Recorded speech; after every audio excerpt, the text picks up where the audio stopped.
Nah,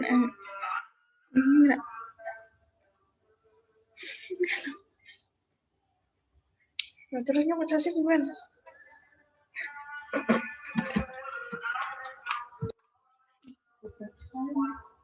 Kene kamar kene. Ini kan wis terbatas ruang dan waktu.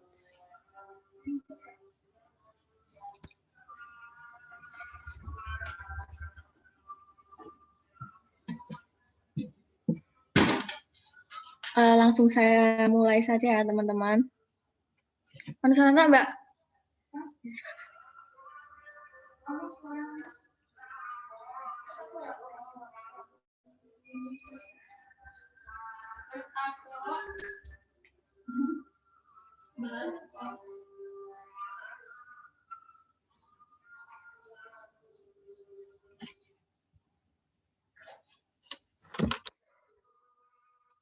Terima kasih sebelumnya. Apakah suara saya terdengar?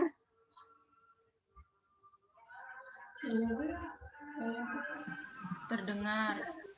Oke, baik, terima kasih.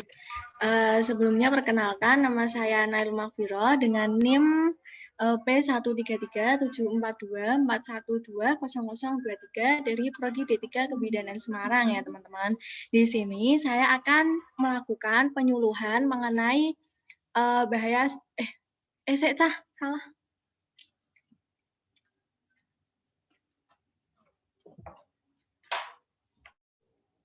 Oke. Sebelumnya, Assalamualaikum warahmatullahi wabarakatuh.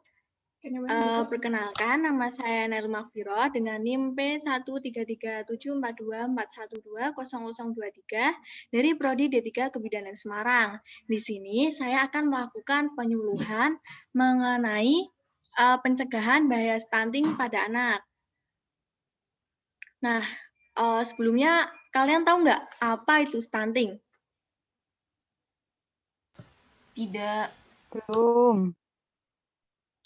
Oke, baik. Saya akan menjelaskan apa itu stunting. Sebelumnya saya akan membacakan pengertian stunting dulu ya. Stunting adalah kondisi gagal tumbuh pada anak, yang itu tuh pertumbuhan tubuh dan otak akibat ukuran. Ya Allah, grogi. Guys. Santai, Nay, santai. Bismillah. Tak ulang ya, Cah. Sebelumnya, Assalamualaikum warahmatullahi wabarakatuh. Nama saya Nailul Makfiro dengan NIM P1337424120023 dari Prodi D3 Kebidanan Semarang. Di sini saya akan melakukan penyuluhan mengenai pencegahan dan bahaya stunting pada anak. Sebelumnya, apakah ibu-ibu semua tahu apa itu stunting? Belum. Tidak. Nah, baik, di sini saya akan menjelaskan terlebih dahulu apa itu stunting. Nah, stunting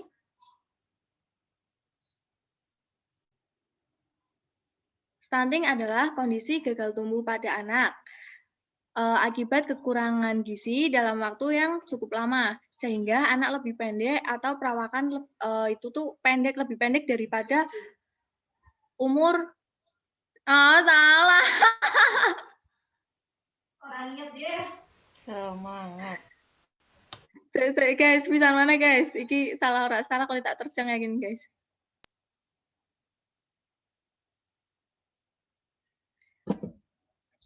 Nah, sebelumnya terima kasih telah bergabung. Assalamualaikum warahmatullahi wabarakatuh. Perkenalkan nama saya Nail Makfiro dengan NIM P1337424120023 dari Prodi D3 Kebidanan Semarang. Nah, di sini saya akan melakukan penyuluhan mengenai pencegahan dan bahaya stunting pada anak. Sebelumnya, apakah kalian tahu apa itu stunting? Belum tahu, Bida. Belum tahu. Baik, Ibu. Sekarang saya akan menjelaskan apa itu stunting. Stunting adalah kondisi gagal pertumbuhan pada anak akibat kekurangan gizi dalam waktu yang cukup lama, sehingga anak lebih pendek dari anak normal seusianya dan memiliki keterlambatan dalam berpikir. Umumnya disebabkan karena asupan makanan yang tidak sesuai dengan kebutuhan gizi. Nah, penyebab dari stunting itu adalah status gizi buruk pada ibu hamil dan bayi merupakan faktor utama yang menyebabkan anak balita mengalami stunting. Ada banyak sekali hal-hal yang dapat memicu terjadinya gizi buruk ini. Berikut adalah penyebab gizi buruk pada ibu dan bayi yang masih sering ditemui. Yang pertama itu ada pengetahuan ibu yang kurang memadai mengenai asupan gizi tersebut. Nah, sejak di dalam kandungan, bayi sudah membutuhkan berbagai nutrisi untuk pertumbuhan dan perkembangannya. Untuk mencapai ini, ibu harus berada dalam keadaan sehat dan bergizi. Nah, jika ibu tidak memiliki pengetahuan asupan nutrisi yang baik untuk ibu dan janin, hal ini akan sulit didapatkan. Supaya ibu dan bayi tetap sehat selama menjalani kehamilan hingga waktu persalinan tiba. Pastikan semua kebutuhan nutrisi ibu setiap harinya terpenuhi dengan baik. Berikut beragam zat gizi atau nutrisi yang ibu butuhkan saat hamil. Nah, yang pertama itu adalah protein. Apa sih protein? Apakah ibu-ibu ada yang tahu?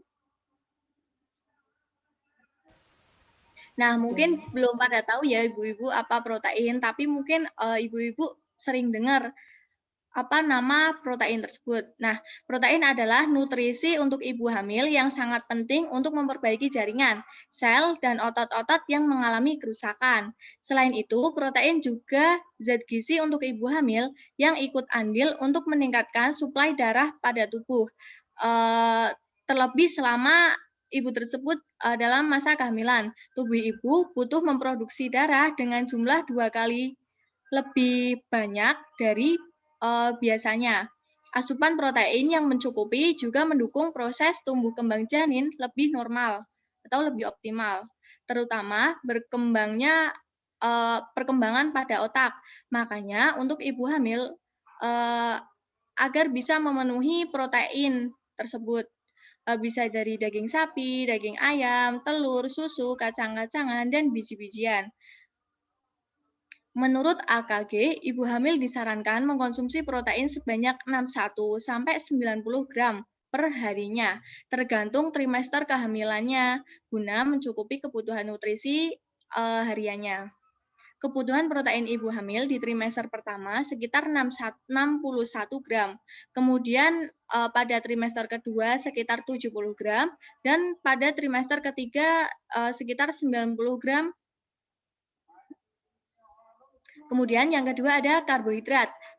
Karbohidrat adalah nutrisi bagi ibu hamil yang sangat penting untuk menyuplai energi tubuh.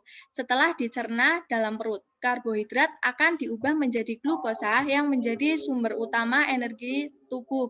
Kecakupan energi tubuh pada gilirannya dapat memperlancar kerja metabolisme sekaligus mencegah ibu hamil agar tidak cepatlah lelah dan lemas ketika beraktivitas. Asupan glukosa juga menjadi nutrisi atau zat gizi pada ibu hamil yang penting bagi janin untuk mendukung proses tumbuh kembang di dalam kandungannya. Kebutuhan karbohidrat ibu pada saat hamil itu berbeda, tergantung usia trimester kehamilannya. Bagi ibu hamil usia Bagi ibu hamil yang usianya 19 sampai dengan sekitar 29 tahun, butuh 385 gram karbohidrat di trimester pertama dan 400 gram di trimester kedua hingga trimester ketiga. Nah, sementara bila ibu hamil berusia 30 sampai 49 tahun, asupan karbohidrat yakni kurang lebih 365 gram di trimester pertama dan 380 gram di trimester kedua sampai trimester ketiga. Namun, pilih jenis karbohidrat kompleks yang lebih lambat dicerna tubuh agar tidak melonjakkan gula darah yang terlalu drastis. Nah, contohnya adalah nasi merah, roti gandum, dan kentang jauh lebih baik daripada nasi putih, mie, roti, kemudian sejenisnya. Kemudian yang ketiga ada lemak. Lemak tidak selamanya buruk untuk tubuh, termasuk dalam pemenuhan kebutuhan nutrisi atau gizi untuk ibu hamil. Pada kenyataannya, lemak adalah bagian dari asupan gizi ibu hamil atau nutrisi ibu hamil yang harus dicukupi sehari-hari. Lemak penting untuk mendukung tumbuh kembang janin di seluruh trimester kehamilan, baik itu trimester 1, 2, dan 3. Nah, agar kebutuhan lemak terpenuhi, ibu hamil ibu hamil yang berusia 19 sampai 29 tahun disarankan mengkonsumsi lemak tersebut sekitar 67,3 gram dan ibu hamil di usia 30 sampai 49 tahun mengkonsumsi 62,3 gram per hari. Pilihlah sumber nutrisi ibu hamil yang mengandung lemak sehat, seperti ikan salmon, buah alpukat, dan kacang-kacangan. Hindari sumber lemak trans dari makanan yang berasal dari goreng-gorengan. Kemudian yang keempat ada serat. Nutrisi yang ada di dalam makanan ibu hamil yang kaya serat membantu mengendalikan kadar gula darah yang menghindari resiko diabetes. Asupan zat gizi juga membantu mempertahankan berat badan ibu hamil hingga membuat perut kenyang lebih lama.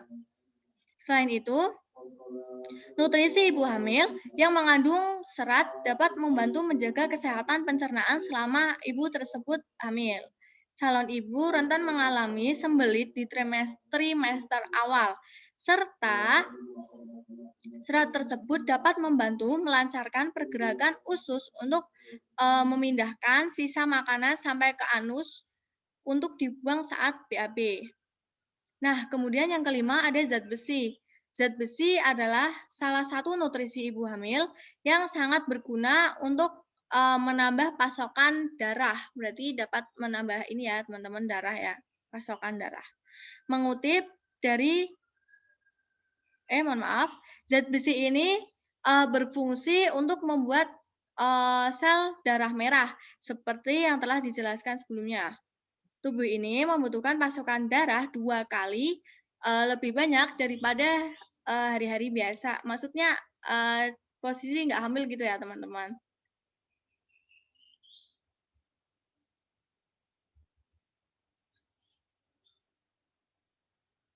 Selain untuk mengakomodasi perubahan tubuh sendiri, janin dalam kandungan juga perlu menerima suplai darah, oksigen, dan nutrisi guna mendukung proses tumbuh kembangnya janin tersebut. Permintaan pasokan darah segar yang lebih banyak berbanding lurus dengan kebutuhan zat besi ibu sebesar 2 kali lipat. Mencukupi kebutuhan zat besi dengan mengkonsumsi nutrisi yang tepat bagi ibu hamil untuk mencegah ibu hamil tersebut mengalami anemia.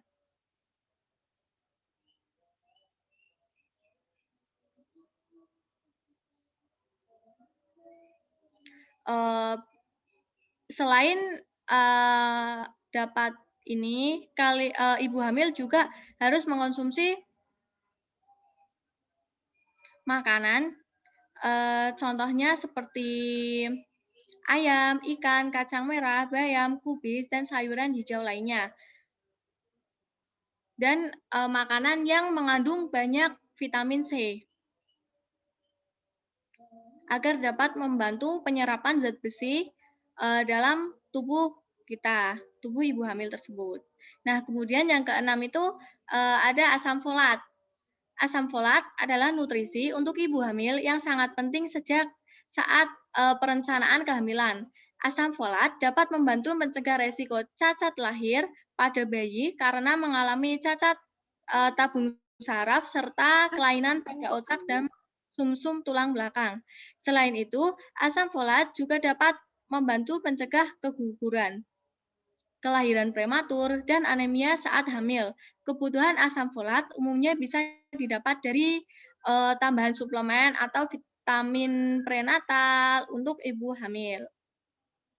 Namun, ada juga bisa mencukupi kebutuhan nutrisi ibu hamil yang mengandung asam folat dari makanan, seperti contohnya sayuran hijau, bayam, brokoli, jeruk, lemon, mangga, tomat, kiwi, stroberi, kacang-kacangan, sereal, dan roti yang sudah diperkaya dengan asam folat.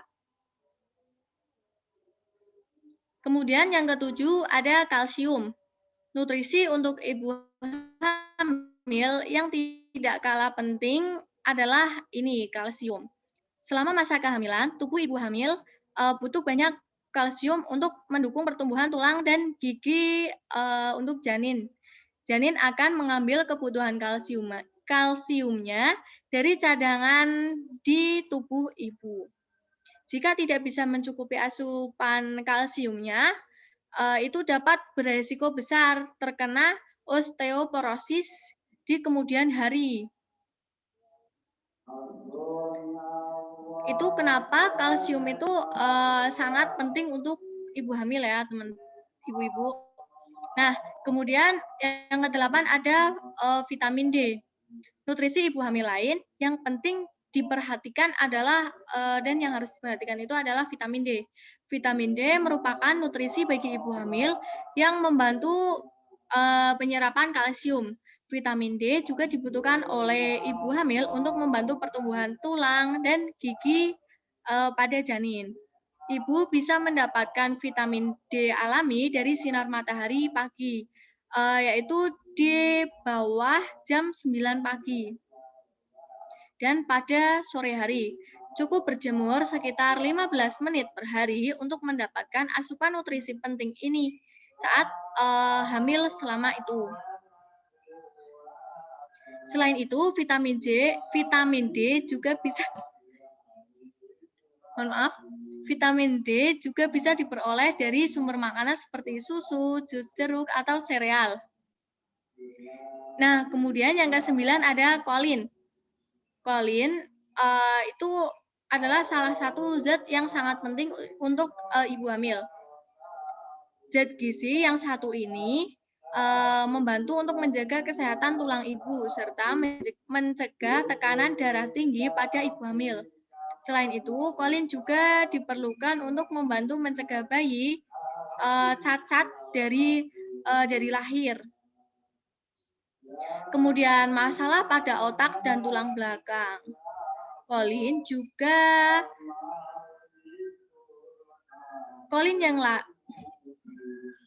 yang dikonsumsi setiap hari oleh ibu hamil membantu meningkatkan perkembangan otak janin di dalam kandungan.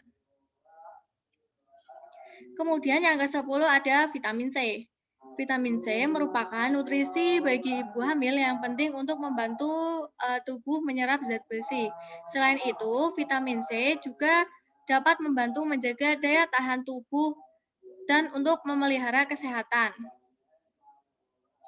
Vitamin C itu sangat mudah untuk didapat. Bisa dari jeruk, lemon, mangga, kiwi, melon, stroberi, dan lain-lain. Nah, kemudian yang 11 itu ada yodium. Yodium atau iodium dibutuhkan ibu saat hamil untuk menjaga kesehatan kelenjar tiroid. Yodium adalah mineral yang juga diperlukan untuk mendukung tumbuh kembang bayi pada saat di dalam kandungan. Kemudian yang ke-12 itu ada seng. Seng adalah makanan yang bersumber dari gandum utuh untuk sarapan. Seng adalah asupan nutrisi bagi ibu hamil yang membantu perkembangan otak janin. Selain itu, seng merupakan zat gizi yang membantu pertumbuhan dan memperbaiki sel-sel tubuh baru, serta membantu menghasilkan energi. Nah, seng tersebut dapat diperoleh dari makanan seperti contohnya daging-daging yang berwarna merah, daging merah, kemudian kepiting, sereal gandum, dan lain-lain. Kemudian yang ke-13 ada asam lemak omega 3 dan omega 6. asam lemak dari omega 3 terbukti dapat memberikan manfaat bagi ibu dan bayi dalam kandungan, terutama EPA dan DHA.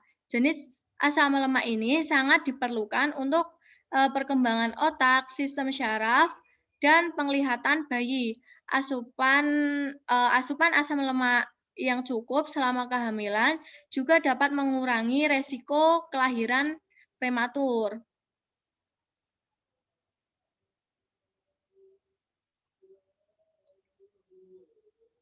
Kemudian dampak stunting terhadap kesehatan pada anak. Yang pertama itu ada masalah-masalah yang dapat terjadi akibat stunting. Itu contohnya kecerdasan anak di bawah rata-rata. Kemudian sistem imun tubuh anak tidak baik. Jadinya anak tersebut tuh lebih cenderung gampang terkena penyakit gitu ya. Terus kemudian anak akan lebih tinggi beresiko menderita penyakit diabetes, penyakit jantung, stroke, dan kanker. Kemudian ada tips untuk mencegah dampak buruk dari stunting. Nah, itu tuh bisa dengan cara mengkonsumsi makanan dengan kandungan nutrisi yang dibutuhkan selama hamil dan menyusui, seperti yang sudah saya jelaskan tadi. Kemudian, memberikan nutrisi yang baik kepada si kecil. Kemudian, menerapkan pola hidup bersih dan sehat. Nah, ini ciri-ciri anak mengalami stunting. Yang pertama itu terlihat lebih pendek dari teman seusianya dengan jenis kelamin yang sama. Kemudian menurunkan tingkat kecerdasan. Kemudian yang ketiga ada gangguan berbicara. Kemudian yang keempat ada kesulitan dalam belajar. Kemudian yang kelima memiliki sistem kekebalan tubuh yang rendah, yang mengakibatkan anak tersebut tuh mudah terkena penyakit gitu. Terus kemudian ada contoh poster dari pencegahan stunting. Mungkin bisa dilihat dulu ya teman-teman. Nah, mungkin dari ibu-ibu semua ada yang mau ditanyakan mengenai stunting, bisa ditanyakan saja ya ibu-ibu.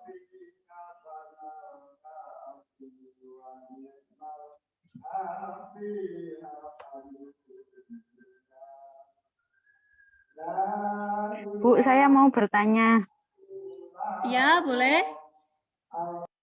Ini biasanya anak-anak balita itu kan kalau disuruh makan itu susah. Nah, makanannya itu yang paling utama, yang paling penting itu apa ya yang harus dikonsumsi? Soalnya kan kalau makan banyak jenis sayur gitu-gitu sudah pasti susah nggak mau makan. Nah, itu makanan utama apa ya yang wajib dikonsumsi untuk mencegah stunting pada balita? Oke, baik. Terima kasih Bu Putri untuk pertanyaannya. Mungkin yang lain ada yang ingin bertanya lagi?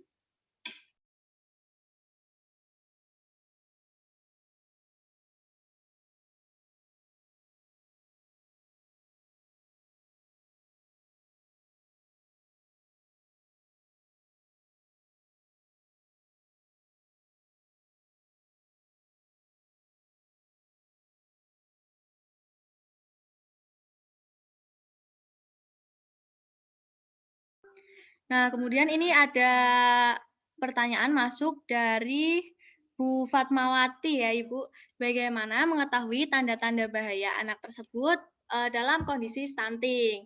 Baik, silakan satu pertanyaan lagi.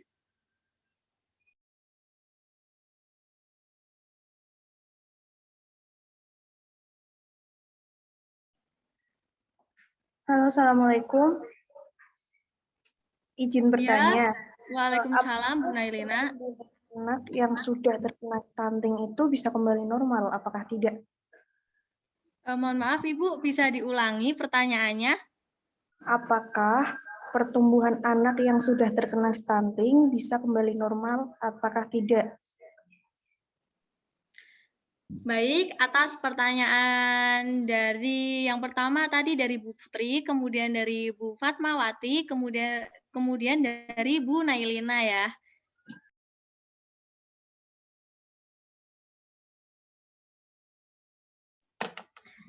Oke, pertama saya akan menjawab pertanyaan dari Bu Fatmawati terlebih dahulu. Bagaimana mengetahui tanda-tanda bahwa anak tersebut dalam kondisi stunting? Nah, seperti yang sudah saya jelaskan tadi, bahwa anak stunting itu memiliki ciri-ciri, salah satunya adalah tumbuh kembangnya itu lambat dari anak-anak seusianya dengan jenis kelamin yang sama. Misalnya dari si A dan si B ya, Ibu. Nah, si A itu terlihat lebih pendek daripada si B dan si C, kemudian yang lainnya itu tuh bisa jadi itu tuh terkena stunting, tapi tidak semua anak pendek itu terkena stunting. Contohnya itu tuh bisa ciri-cirinya, tanda-tandanya itu bisa dilihat dari sistem perkembangan baik itu perkembangan otak, perkembangan tubuh. Nah, harus misal gini, waktu di sekolah tuh kayak susah untuk menangkap materi dari gurunya, itu juga termasuk ini salah satu ciri-ciri stunting gitu, teman-teman. Mohon maaf Ibu-ibu, seperti itu. Jadi bisa dilihat dari ciri-ciri yang sudah saya sebutkan tadi. Terima kasih, Ibu. Baik, terima kasih Bu Fatmawati. Sebentar ya, ini break sebentar karena sedang ada azan.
Nah, baik, terima kasih. Sekarang saya akan menjawab pertanyaan yang ketiga dari Bu Nailina ya.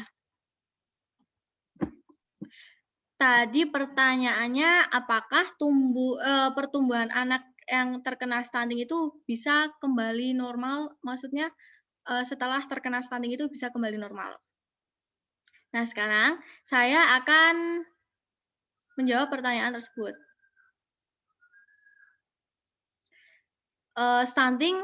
Sebelumnya saya akan menjelaskan kembali mengenai stunting ya. Stunting adalah kondisi gangguan pertumbuhan yang tidak bisa dikembalikan seperti semula.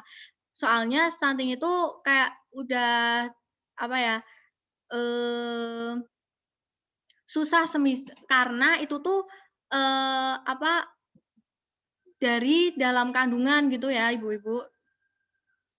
Artinya ketika seorang anak sudah terkena stunting sejak masih balita, pertumbuhannya akan terus lambat hingga ia menuju dewasa. Saat puber, ia tidak dapat mencapai pertumbuhan maksimal akibat sudah terkena stunting di waktu kecil, di waktu masa saat ia di dalam kandungan. Meski ibu-ibu telah memberikan makanan yang kaya akan gizi yang sekiranya kurang dibutuhkan untuk anak tersebut, tetap saja pertumbuhannya tidak dapat maksimal seperti anak normal lainnya. Namun, tetap penting bagi ibu-ibu memberikan berbagai makanan yang bergizi tinggi agar mencegah kondisi si kecil semakin buruk dan semakin buruk gangguannya itu. Oleh karena itu, sebenarnya hal ini dapat dicegah dengan cara memberikan nutrisi yang maksimal saat awal-awal kehidupannya, berarti pada saat awal anak tersebut lahir gitu. Tepatnya selama 1000 hari pertama anak tersebut ada gitu. Maksudnya dilahirkan gitu ya. Nah, jadi kesimpulannya itu bahwa anak yang sudah terkena stunting itu tidak bisa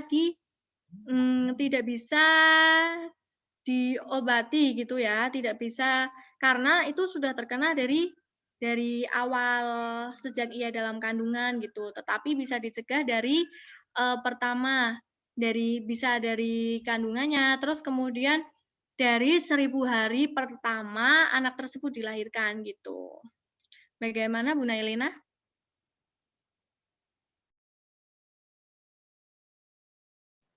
Baik, Bu Bidan sudah cukup. Baik, terima kasih. Kemudian yang terakhir saya akan menjawab pertanyaan dari Bu siapa tadi ya, Bu Putri. Nah, untuk memberikan makanan apa yang harus diberikan agar anak tersebut tuh tetap kebutuhannya itu tetap terpenuhi gitu ya Bu Putri ya. Nah, jadi sekarang itu banyak sekali kayak suplemen-suplemen yang kayak akan mungkin kan kalau anak-anak susah ya untuk diberikan seperti sayur-sayuran gitu kan. Nah, sekarang tuh sudah banyak sekali kayak sayur-sayuran tuh udah dikemas dalam kapsul-kapsul kecil yang berbentuk kapsul gitu. Jadinya tidak perlu menyuruh anak tersebut itu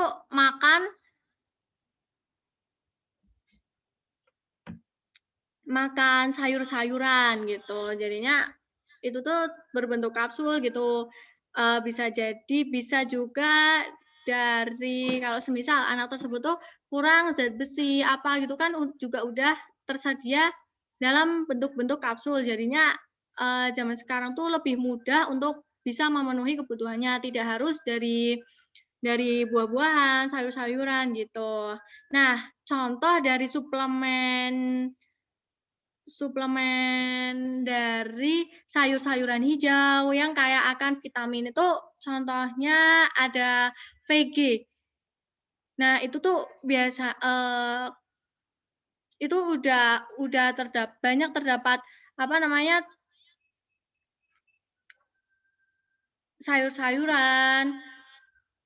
Kemudian ada vitamin C juga yang terdapat di tomat karena di situ tuh udah sekalian sayur-sayuran, tomat dan lain-lain gitu. Bagaimana Bu Putri? Ya, cukup. Terima kasih. Iya, baik.